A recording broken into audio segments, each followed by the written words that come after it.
నమశంకరాయ. వైశాఖ పౌర్ణమి మే 1వ తారీఖు వచ్చిందండి.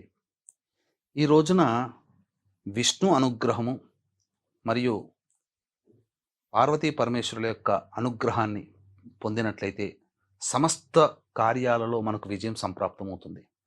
ముఖ్యంగా శాస్త్ర ప్రకారం ఈరోజు సంపద గౌరీ వ్రతాన్ని ఆచరించమని చెప్పబడుతుంది ఈ వైశాఖ పౌర్ణమి రోజున. ముందుగా ఈ రోజున విష్ణు చిత్రపటానికి కానీ లేదా విగ్రహానికి కానీ తులసి మాల వేసి లక్ష్మీ అష్టోత్తరము ఒకసారి, విష్ణు సహస్రనామ పారాయణము జరిపించి దానిమ్మ పండు కానీ పాలు కానీ నైవేద్యంగా పెట్టవచ్చు. ఈరోజు ఉపవాసం ఉంటే మరీ మంచిది. దానాది కార్యక్రమాలు చేసినా, ఏ దానం చేసినా అది చాలా పుణ్య ఫలితం. ముఖ్యంగా సాలగ్రామ దానం చేయడం చాలా విశేషమైనటువంటి ఫలితం కలుగుతుంది. అలాగే సంపద గౌరీ వ్రతం ఎలా చేసుకోవాలో తెలుసుకుందాం. వీక్షించేటువంటి ప్రేక్షకులకి మే 1వ తారీఖు వైశాఖ పౌర్ణమి.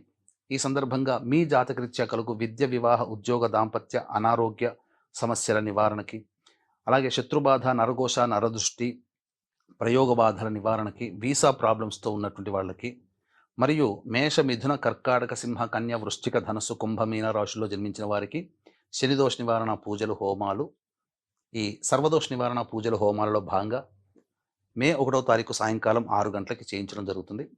ఈ కార్యక్రమంలో గోత్రనామాలు నమోదు చేసుకునే భక్తులు స్క్రీన్పై కనిపిస్తున్న నెంబర్కి మే 1వ తారీఖు సాయంకాలం 5 గంటల లోపల నమోదు చేసుకోవచ్చు. భక్తులకి శక్తిపాతం చేసినటువంటి కరుంగలి మాల ఇవ్వడం జరుగుతుంది. సంపద గౌరీ వ్రతము ఎలా తెలుసుకుందాం. సాయంకాలం సమయంలో లేదా ఉదయం అయినా కానీ